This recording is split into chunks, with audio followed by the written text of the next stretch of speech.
The silence of the desert night was my sanctuary. Stars twinkled above, casting a serene glow over the vast expanse. The moonlight bathed the landscape in a silvery hue, creating an almost otherworldly atmosphere. It was a place of solitude, where the noise of the world seemed to fade away, leaving only the whispers of the night. A gentle breeze whispered through the dunes, carrying with it the secrets of the desert. The sand shifted softly, creating patterns that seemed to dance in the moonlight. Each grain of sand told a story, a history that had been buried for centuries, waiting to be uncovered. It was my first archaeological dig in the Egyptian desert. Excitement, mixed with apprehension, filled my heart. The thrill of discovery was palpable, but so was the weight of the unknown. I had spent years studying ancient civilizations, but nothing could have prepared me for the reality of being here, in this timeless place. I was here to uncover the past, to bring to light the stories that had been lost to time. Each artifact I found was a piece of a larger puzzle, a glimpse into a world long gone. The dig site was a treasure trove of history, and I was determined to unearth its secrets. But something else found me. As the night deepened, a sense of unease began to creep in. Shadows seemed to move on their own, and the silence of the desert was broken by faint, almost imperceptible sounds. It was as if the desert itself was alive, watching me, waiting for the right moment to reveal its true nature. My tent offered little comfort. The thin fabric walls did little to keep out the chill of the night or the sense of foreboding that had settled over me. Inside, the dim light cast eerie shadows, and every creak and rustle seemed amplified in the stillness. The canvas walls seemed thin, almost transparent, as if they could do nothing to protect me from whatever was out there. The light from my lantern flickered, casting long, wavering shadows that danced across the walls, adding to the sense of unease. The darkness outside was vast and unknowable. I felt a presence, something just beyond the edge of my vision, lurking in the shadows. The desert, which had seemed so peaceful and serene, now felt like a place of hidden dangers and unseen eyes. A coldness spread through the air, a chill that seemed to seep into my very bones. The temperature had dropped rapidly, and a thin mist began to roll in, adding an eerie, almost supernatural quality to the night. I shivered, not just from the cold, but from a growing sense of dread. Whispers, barely audible, sent chills down my spine. They seemed to come from all around me, carried on the wind, indistinct and haunting. It was as if the desert itself was trying to communicate, to tell me something I couldn't quite understand. Something wasn't right. The hair on my arm stood on end, a primal reaction to the unseen threat. My senses were on high alert, every sound, every movement magnified in the stillness of the night. Fear gripped me, a fear that was both irrational and all too real. My heart pounded in my chest, each beat echoing in my ears like a drum.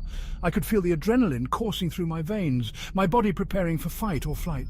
But there was nowhere to run, nowhere to hide from the unseen presence that seemed to surround me.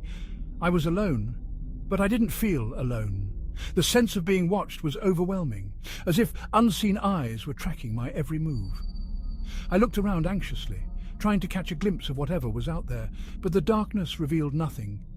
Something was out there, watching me, waiting. The feeling of being hunted, of being prey, was unmistakable. I knew I had to stay alert to be ready for whatever might come. The desert night, once my sanctuary, had become a place of fear and uncertainty. And the whispers in the dark continued, a haunting reminder that I was not alone. Sleep evaded me. Every rustle of fabric, every creak of the floorboards, and every distant howl of the wind outside seemed amplified in the stillness of the night. My heart pounded in my chest, each beat echoing in my ears like a drum. I lay there, eyes wide open, staring at the ceiling, trying to convince myself that it was all in my head. Every gust of wind, every whisper of the night sent my pulse racing. The curtains fluttered as if they were alive, casting eerie shadows on the walls. I could feel the tension in the air, thick and suffocating, as if the night itself was holding its breath, waiting for something to happen. Then I saw it. A shadow, darker than the night itself, moved across the tent wall. It was not just a trick of the light or my imagination playing games with me. This shadow had a presence, a weight that made the hairs on the back of my neck stand on end. It moved with purpose, gliding silently across the fabric of the tent. It flickered and danced as if alive. Panic surged through me, a cold, icy wave that left me breathless. My mind raced, trying to make sense of what I was seeing. Was it a person, an animal, or something else entirely? The shadow seemed to mock my confusion, its movements erratic and unpredictable. I stumbled out of my tent, desperate to escape the oppressive darkness inside. The cold desert air hit me like a slap, sharp and biting. I shivered, not just from the cold, but from the fear that gripped my heart.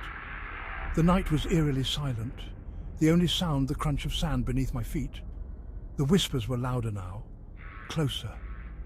They seemed to come from all around me, echoing in the vast emptiness of the desert. I turned, my eyes scanning the darkness, and then I saw it. A figure stood at the edge of the firelight, just beyond the reach of the flames. It was tall, its form shrouded in darkness, and it seemed to be watching me. Tall, shrouded in darkness.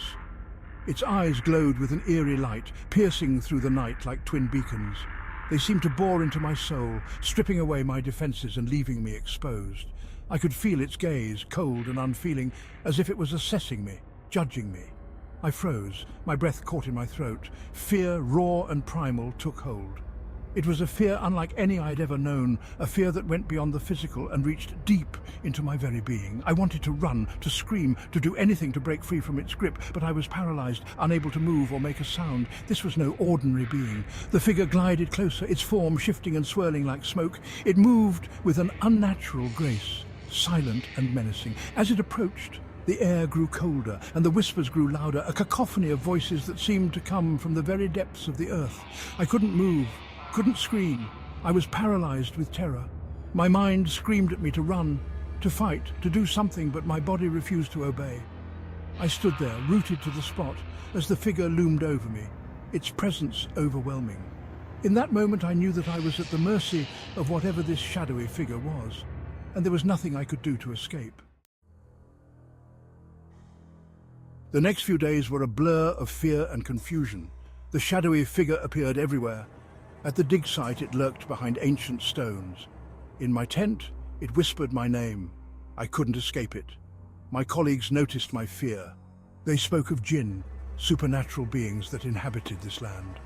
Their stories sent shivers down my spine. These weren't myths, they were warnings. The Jinn's presence grew stronger. Objects moved on their own. Unexplained noises echoed through the night. I was living in a nightmare. Desperate for answers, I sought out the village elder. A wizened old man, his eyes held ancient wisdom. I told him everything, the shadowy figure, the whispers, the fear. He listened intently, his face etched with concern.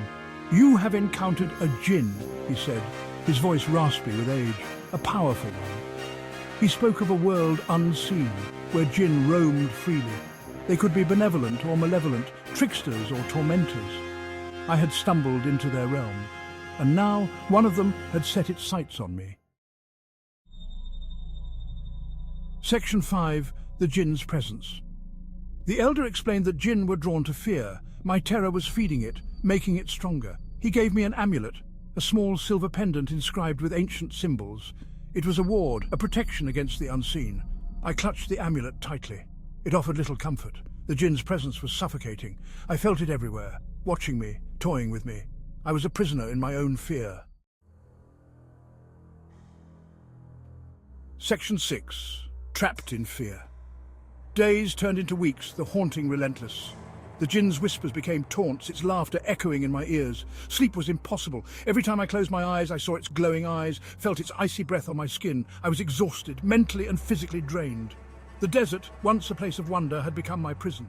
The Jinn had taken everything from me, my peace, my sanity, my life. I was trapped in a waking nightmare. Section 7. Confronting the Unknown. The village elder visited me again. He saw the toll the haunting was taking on me. "You must confront the Jinn," he said. "You must show it you are not afraid." His words filled me with dread. How could I confront something so powerful, so malevolent? But I knew he was right. Running had gotten me nowhere. I had to face my fear. I had to fight back. Section 8. A Glimmer of Hope. That night I stood in the heart of the desert, feeling the vast emptiness around me. The stars above were hidden behind thick clouds, and the moonlight barely pierced through, casting an eerie glow on the sand. The wind howled around me, carrying the Jinn's laughter, a sound that seemed to come from everywhere and nowhere at once. It was a chilling, mocking sound that sent shivers down my spine. I closed my eyes, took a deep breath, and called out to it. My heart pounded in my chest, but I knew I had to confront this entity. The desert was a place of trials, and this was mine. My voice, though trembling, was firm. I had to show strength, even if I felt none. The Jinn thrived on fear, and I couldn't let it see mine. "I'm not afraid of you," I shouted into the darkness. My words echoed back to me, swallowed by the vastness of the desert. I felt small, but my resolve was growing. "Leave me be." For a moment, everything was silent. The wind stopped, and the desert held its breath. It was as if the world was waiting for the Jinn's response. Then the laughter returned, louder than before. It was a cruel, mocking sound that seemed to wrap around me, squeezing my courage. The Jinn was toying with me, testing my limits. It wanted to see if I would break, if I would succumb to the fear that it thrived on.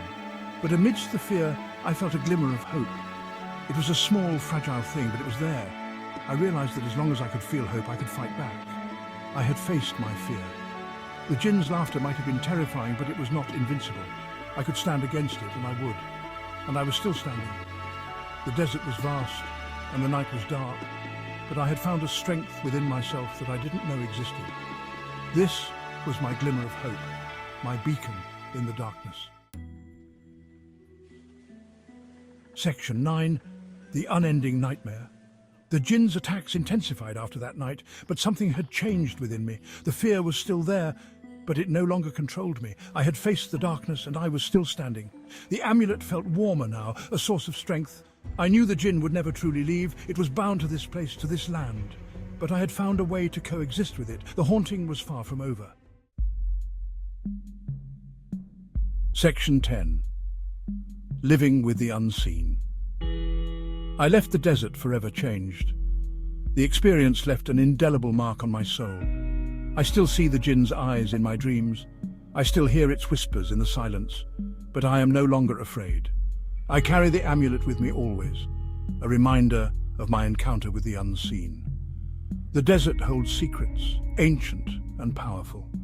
And sometimes those secrets choose to reveal themselves. The Jinn is still out there, watching, waiting.